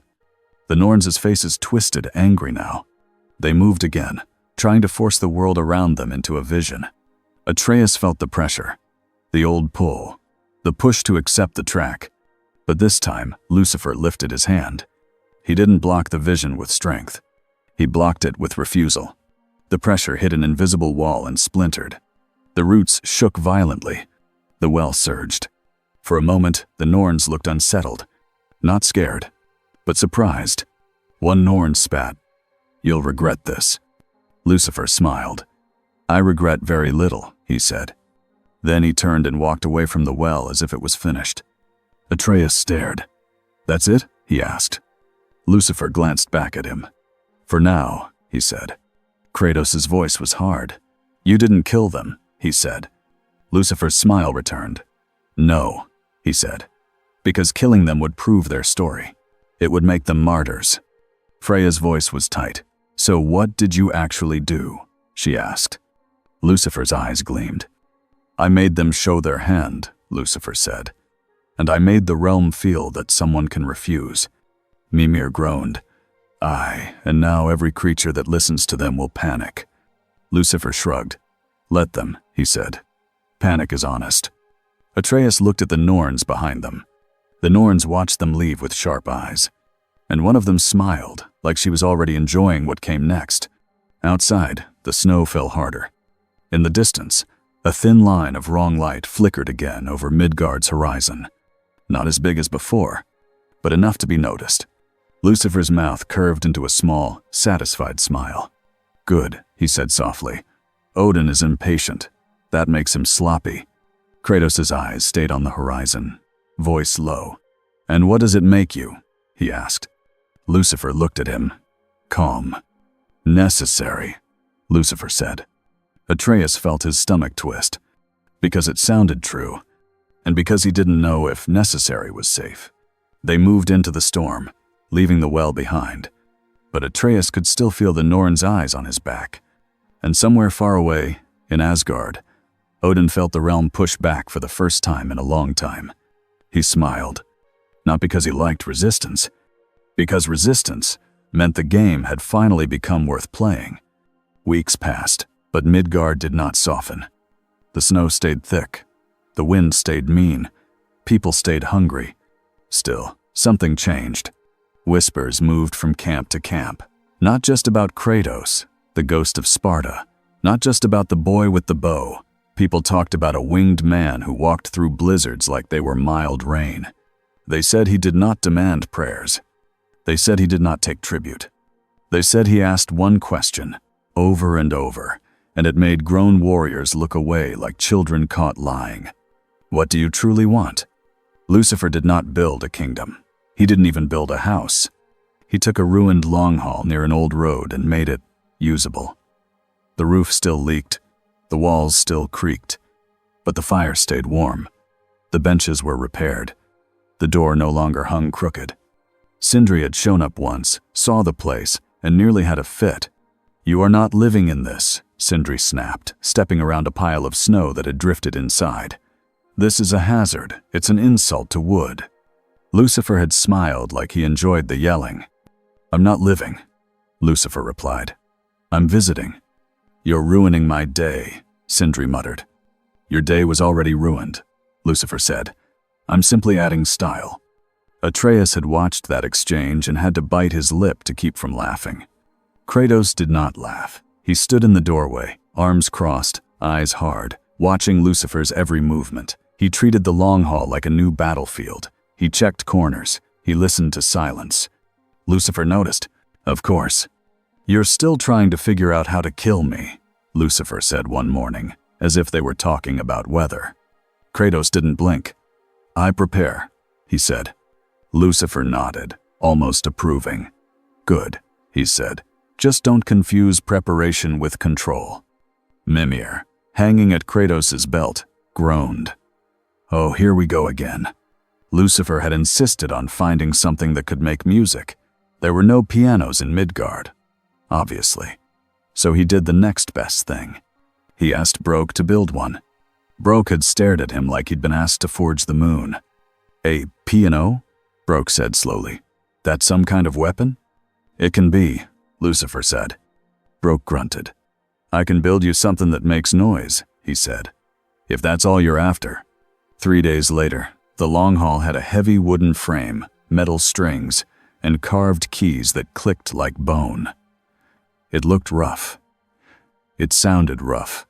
Lucifer pressed a key, listened to the ugly note, and sighed like the world had disappointed him personally. "This is a crime," he said. Brook shrugged. "It's a masterpiece," he argued. Sindri buried his face in his hands. Atreus loved it anyway, not because it was good, because it was real, and because for a few minutes, it made Midgard feel less like the end. Lucifer's routine became strange, but steady. He'd sit by the fire and let people talk. Survivors, hunters, fighters with bruised hands and tired eyes. He didn't promise to fix their lives. He didn't pretend he was kind. He just listened. Then he asked his question. Most people tried to answer with safety or food or revenge. Lucifer would tilt his head and wait. Sometimes they'd get angry. Sometimes they'd cry. Sometimes they'd finally say the truth, and the truth would sound smaller than they expected. "I want to stop being afraid," a man whispered once. Lucifer nodded. "Then stop letting fear pick your choices," he said. It wasn't magic. Not the kind Freya used. Not the kind Odin used. But it changed people anyway. Kratos watched it all from a distance. He did not like it. Not because it helped. Because it felt like another kind of blade. Atreus, though, leaned toward it. He'd sit with Lucifer, asking careful questions. "Why do you care?" Atreus asked one night after a family left, quieter than before. Lucifer didn't look up from the broken piano keys he was adjusting. "I don't," Lucifer said. Atreus frowned. "That's not true," he said. Lucifer paused. His fingers stopped. Then he spoke, softer. "I care about one thing," Lucifer said. "Choice." Atreus swallowed. "Because you didn't get a choice?" he asked. Lucifer looked at him then, eyes bright and old. "I got many choices," Lucifer said. "People just hated the ones I made." Kratos heard that line from across the hall. He didn't comment, but it stuck in his chest like a stone. Freya visited rarely. When she did, she stayed near the door, as if ready to leave at any second. She never sat with Lucifer, but she watched him, studied him. One evening, after Lucifer sent a few hunters away with blunt advice and a warmer fire, Freya finally spoke to him without anger. "You're making yourself a symbol," she said. Lucifer smiled faintly. "I'm not trying," he replied. "That's worse," Freya said. Lucifer's smile widened. "Yes," he admitted. "It usually is." The long hall became a point on the map, a place people talked about, and that meant Odin talked about it too. The invitation came again, not carried by a trembling Midgard messenger this time. It came by Bifrost Flash, dropped into the snow like a statement. A small box of black wood, carved with runes. A single note, no gold, no fake friendliness. Kratos grabbed it first, axe half raised as if the box might bite. Atreus hovered close, eyes sharp. Lucifer walked up slowly, hands behind his back, like he already knew the scent of the message. Kratos broke the seal. His eyes moved across the note, his face didn't change, but his shoulders tightened. He offers you a door, Kratos said. Lucifer's eyes gleamed. Of course he does, he replied. Atreus leaned in. A door to what? He asked. Kratos' voice was rough. To your home, he said to Lucifer. He claims he can send you back. Atreus' heart jumped before he could stop it. He looked at Lucifer. Lucifer did not look excited. He looked interested. Mimir's voice came tight. That's bait, he said immediately. That's not even clever bait. Freya arrived that same night, like she'd felt it in the realm. She read the note and didn't even pretend to be calm. He's trying to make you a key, she said to Lucifer. Lucifer nodded. Yes, he said. And he's trying to make me want it. Atreus stared. Don't you? He asked before he could stop himself. Lucifer looked at him with calm honesty. Yes, Lucifer said. Sometimes. Atreus swallowed hard. Kratos' voice came like a warning. He will trap you, Kratos said. Lucifer's smile was thin. He will try, he replied. Mimir groaned. And you'll walk right into it. Lucifer glanced at Mimir. I'm not walking into anything, he said. I'm walking toward the man who thinks he can own doors. Freya's eyes narrowed. If Odin opens the tier wider again, she started. Lucifer finished, smooth. Then something worse than Aesir politics leaks into your world, he said. Freya held his gaze. So you'll go, she said. Lucifer nodded once. Yes, he said, but not alone. Kratos stepped forward. No, he said. Lucifer looked at him. You want to stop Odin, Lucifer replied. You want your son safe, and you want to know what Odin plans. Kratos' jaw tightened. He didn't like being read like that. Lucifer continued anyway. You come, Lucifer said, tone calm. Because Odin is already aiming the tier, and because if you don't show up, he'll choose the battlefield for you. Atreus looked up at Kratos. Father, he began. Kratos held his gaze for a long moment. Then he spoke low. We go, he said, on my terms. Lucifer smiled. Of course, he said. Your favorite hobby. They didn't march to Asgard's gates like fools. They chose a place where Odin had to move openly. Tyr's temple. A wide open space. Old stone. Old magic. A place built for travel and balance, even if balance had long since died. By the time they arrived, the air already felt wrong. The lake around the temple was frozen, but thin lines of dark water showed beneath, like the ice was sweating. Atreus felt the pressure in his chest again. Not fear, not cold. A pull. Lucifer's wings shifted slightly, reacting like they could taste the tier even from far away. Kratos stepped onto the temple platform first, axe ready. Freya followed, hands low but prepared. Atreus moved to the side, bow up, eyes scanning. Lucifer walked into the center like he belonged there. Then the air flashed. Bifrost light split the sky and slammed down onto the platform. Odin appeared with the casual grace of a man stepping into his own home. He wore calm like armor. His single eye took everything in quickly. Thor stood behind him, massive and tense, hand on Mjolnir. Heimdall leaned slightly to the side, smiling that smug smile, but his eyes kept flicking to Lucifer like he was watching a snake. Odin spread his hands. Lucifer, Odin said warmly, like they were old friends. Thank you for coming. Lucifer smiled back.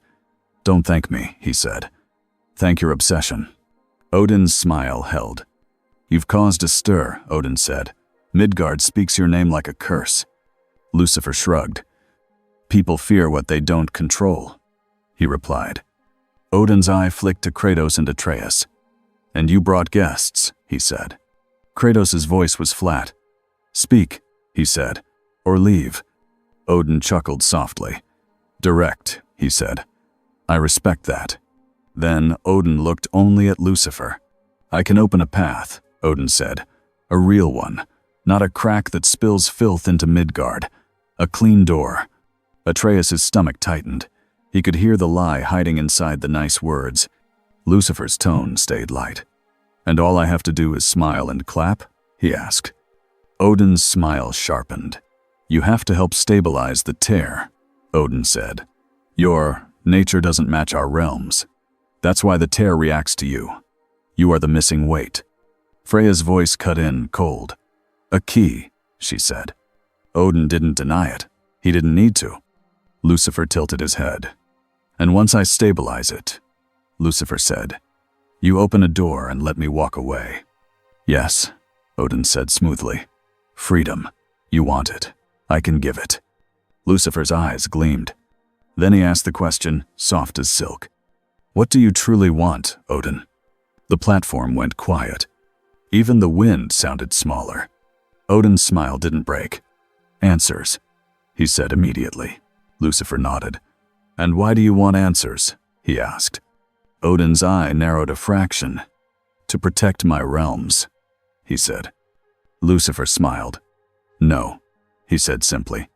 Thor shifted behind Odin, annoyed. Heimdall's grin tightened. Odin's voice stayed calm. Careful, he warned.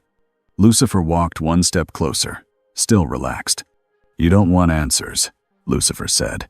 You want control. Because you're terrified the story ends without you holding the pen. Odin's smile went colder. You think you know me, he said. Lucifer shrugged. You're not complex, he replied. Atreus felt it the way Odin's calm was starting to strain. Odin glanced at Atreus then, eyes softening fake kind. And you, Loki, Odin said, voice gentle. You want answers too. Atreus's blood turned hot. He hated that Odin used his name like a hook. Odin took a slow step forward. I can give you something as well, Odin said.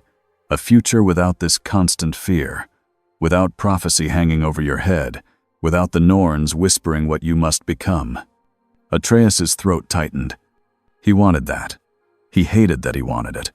Kratos' voice came like a growl. Don't speak to my son, he said. Odin ignored him. Imagine it, Odin said to Atreus. Choice, real choice. I can cut the threads. Lucifer laughed once, short.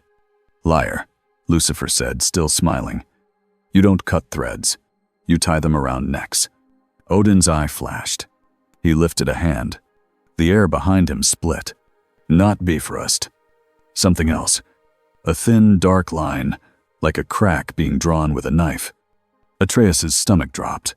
It was smaller than the earlier spill, but it was the same wrong feeling.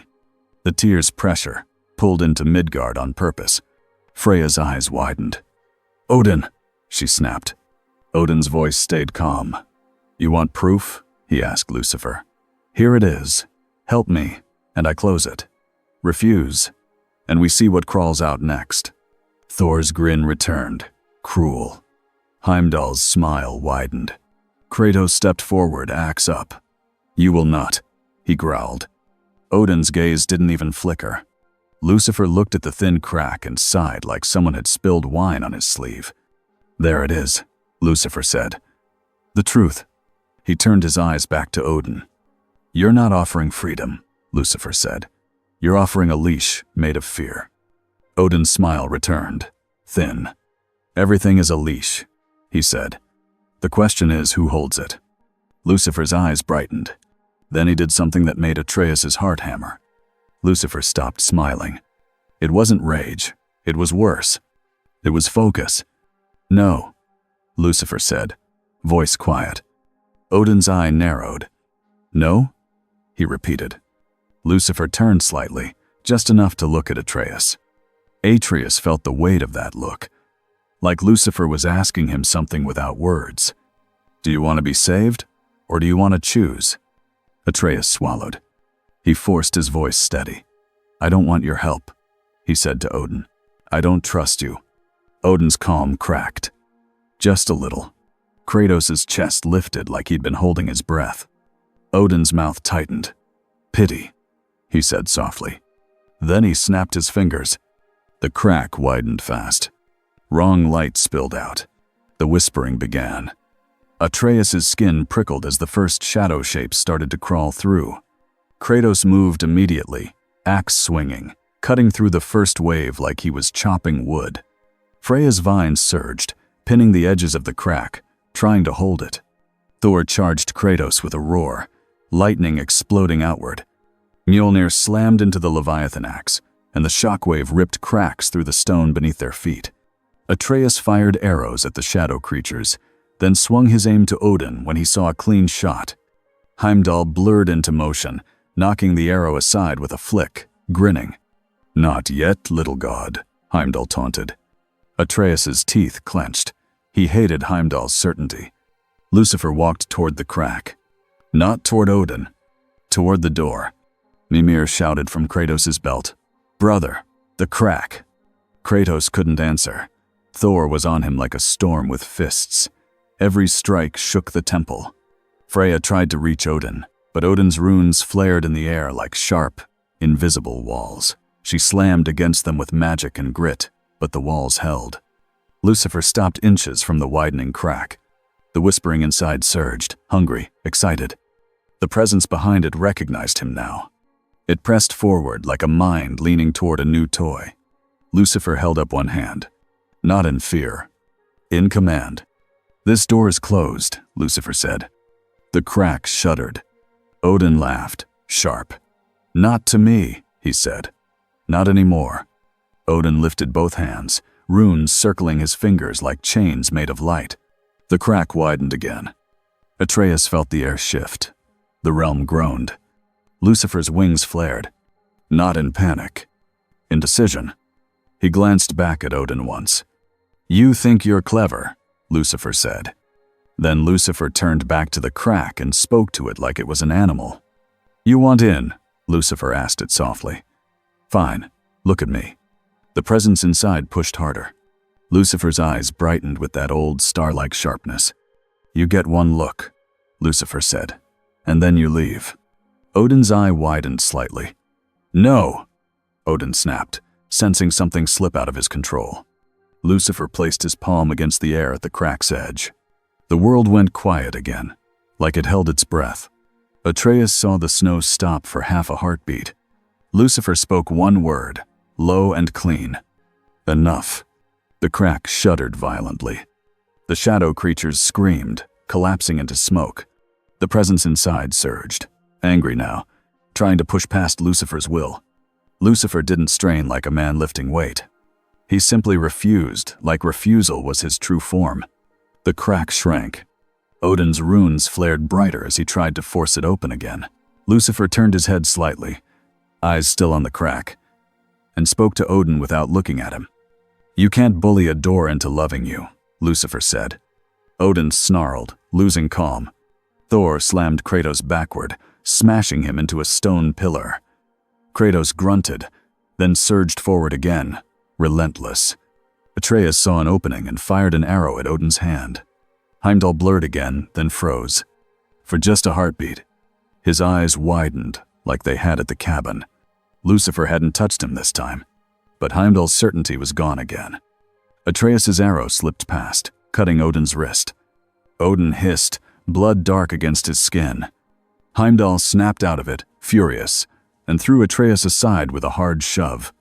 Atreus hit the ground, sliding, breath knocked out of him. Kratos saw it and roared, slamming into Thor with renewed fury. Freya's face tightened with fear and rage. Lucifer kept his hand on the crack. The realm creaked like a ship under pressure. Then Lucifer made his choice. He stepped forward, not into Asgard, not toward Odin.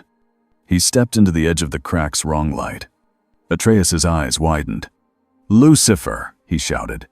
Lucifer didn't look back. He spoke, calm, and his voice carried like a final rule. "This realm is not yours," Lucifer said to the presence beyond, "and I am not your invitation." The presence pushed one last time, furious.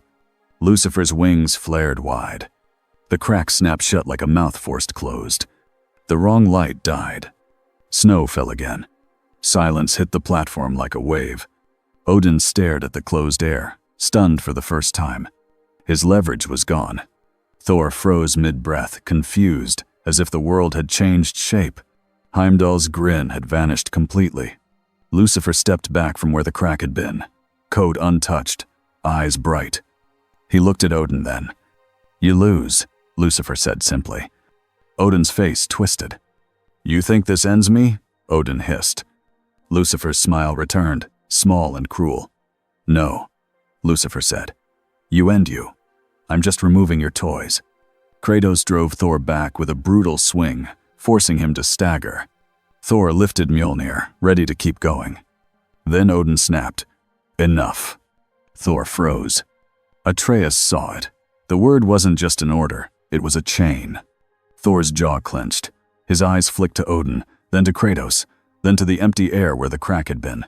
For a second, Thor looked like a man who knew he was being used.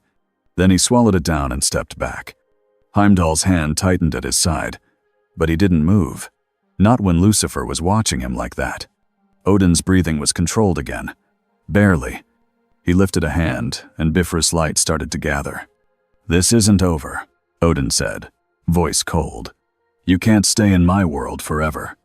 Lucifer shrugged. I'm not in your world, Lucifer said. You're just loud inside it. Odin's eye flashed with hatred. Then the light swallowed Odin, Heimdall, and Thor. They vanished. The wind returned. The snow returned. Kratos stood on the platform, chest heaving, blood and frost on his skin. Freya lowered her hands slowly, eyes still sharp. Atreus pushed himself up, ribs aching, staring at the place where Odin had stood. Lucifer folded his wings in and exhaled softly, like he'd finished a mildly annoying task. Mimir finally found his voice again. You stepped into the crack, he said, shaken. What in all the realms were you doing? Lucifer glanced at him. Closing a door, he said. Freya stepped closer, eyes narrowed. You didn't chase Odin, she said. You let him leave. Lucifer's smile was calm. I didn't let him leave, he corrected. I removed the reason he could stay. Kratos' eyes locked onto Lucifer. You could have killed him, Kratos said.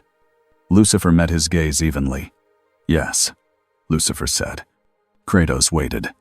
Lucifer continued, voice quiet.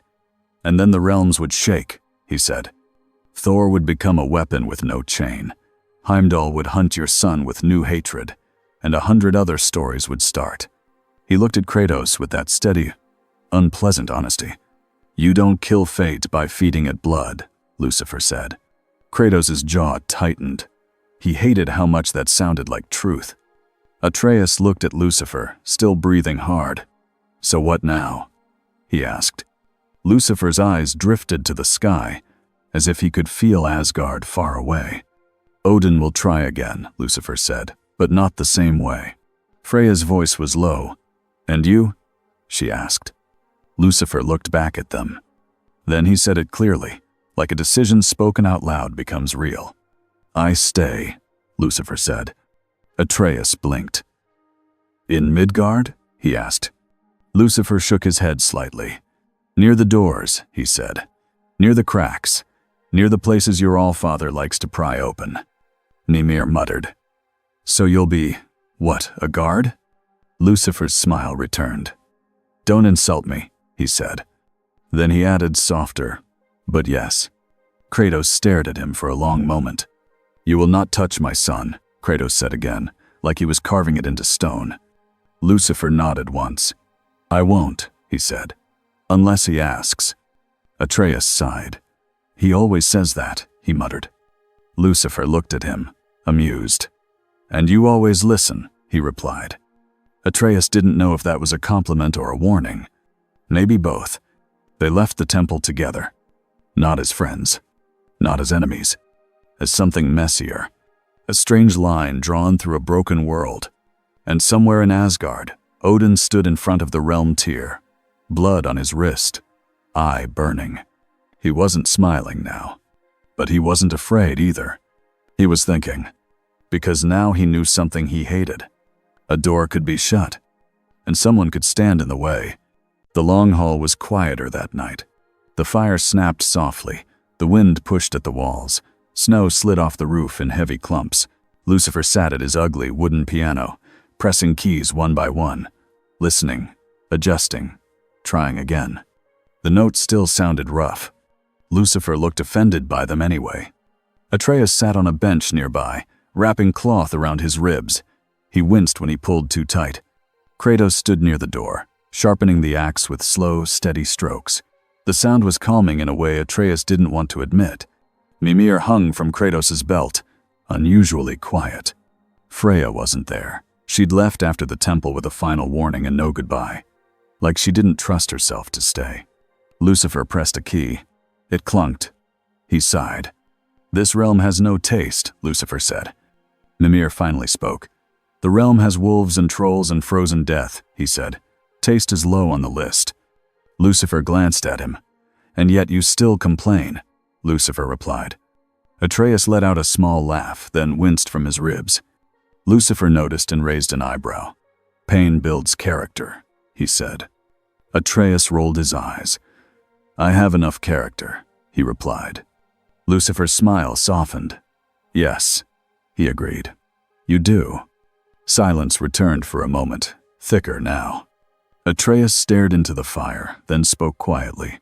"You didn't have to stay," Atreus said. Lucifer pressed another key, listened, then answered without looking up. "No," Lucifer said. "I didn't." Atreus swallowed. "So why did you?" he asked. Lucifer's fingers paused. He leaned back slightly and looked at Atreus, eyes bright but not cruel.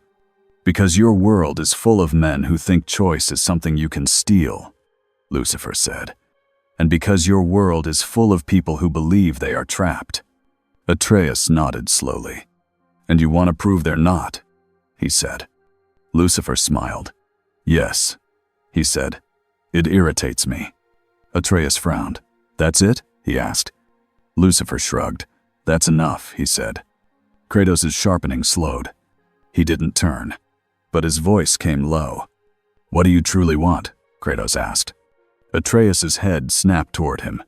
His father almost never asked questions like that. Lucifer's eyes gleamed. He smiled like he'd been waiting for Kratos to say it again. Lucifer answered simply. "Freedom," he said. Kratos' voice stayed rough. "And what is freedom?" he asked. Lucifer's smile faded into something more honest. "It is choosing," Lucifer said, "even when the choice is hard, even when the world punishes you for it." Kratos' hand tightened on the axe stone. He stared at the blade like it had answers. Atreus watched his father, heart tight. Then Kratos surprised him again. Kratos spoke, quiet. "What do you truly want?" Kratos asked Lucifer once more, like he was testing the words. Lucifer blinked, then smiled. "I told you," Lucifer said. Kratos shook his head slightly. "Not the word," Kratos said. "The truth." Lucifer went still. For a long moment, he didn't joke. He didn't tease. He didn't push. Then he said it.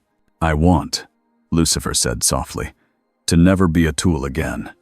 The fire popped. Atreus felt a chill, not from cold.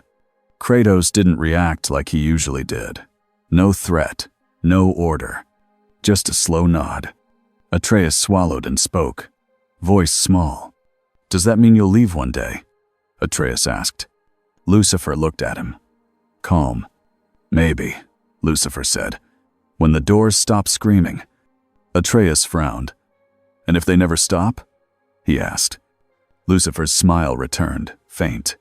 "Then I'll be very busy," Lucifer said. Mimir muttered, "Aye, lucky us." Lucifer pressed a key again.